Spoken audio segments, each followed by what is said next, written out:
Apologetics is fun to read. It can be really educational. It can be informative, even for believers. And I actually think so there's the reading apologetics, there's consuming apologetics, and there's doing apologetics. I think Right. McGrath is right. Doing apologetics, that's kind of advanced level kind of skill set. Right. Consuming apologetics, reading this stuff, that can be edifying if you're going into it with your heart in the right place, not as the Bible or Christian theology or Christian thought is some puzzle that needs to be solved. But Right. I'm trying to learn more about God and God's world and what God wants from me and God, how he relates to humanity, what our obligations are to God, and how different areas of thought, philosophy, history, or the sciences can help illuminate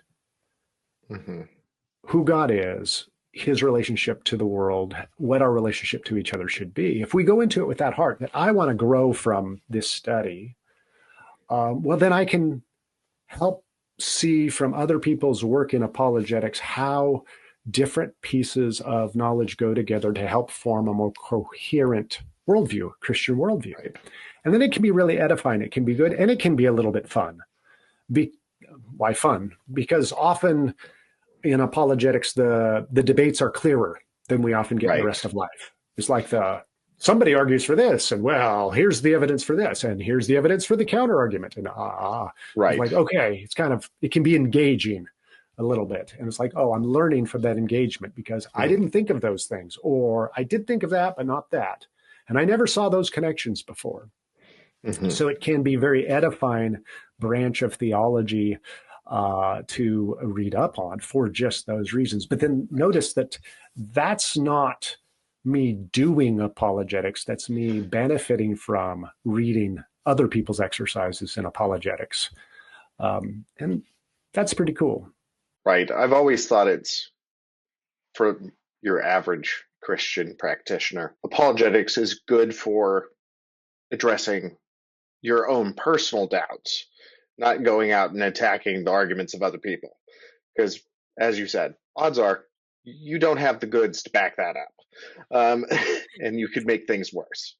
That's a really great point. Yeah, that's right. And for those who don't, or might have just thought that what Schuyler said sounds really strange. What do you mean doubts? Christians have doubts. Let me let you in on a little secret. And it's okay. God's big enough to handle our doubts. We all have things, aspects of claims of Christian doctrine or episodes in Christian living that are just puzzling, that are confusing, that we go, I have no idea what's going on here. Or, really, God, are you going to come through in this situation? Or, God, I don't see how this claim and this claim go together. I'm not seeing it. Those kinds of moments of doubt or confusion or perplexity, they arise, and it's okay.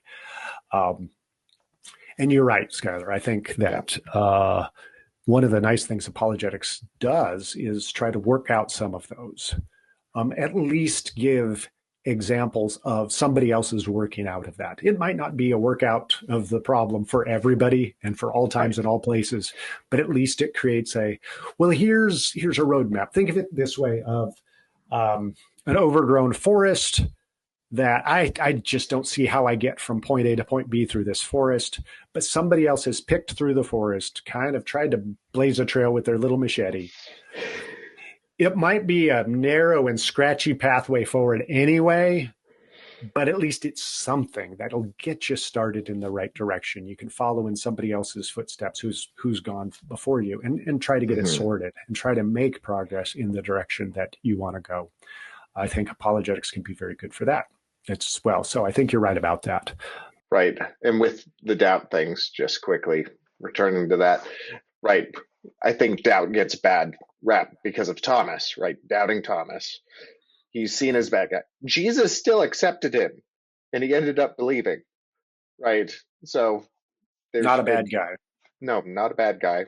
Just a guy who thought it would be weird that the guy he saw murdered is back alive again, which at the time, pretty reasonable. It's not crazy. Yep. No, Jesus doesn't give Thomas a bad time. He actually meets him where he is and says, "All right, you want evidence? I got it. I got the goods. Yep, physical Show me the proof. receipts. Here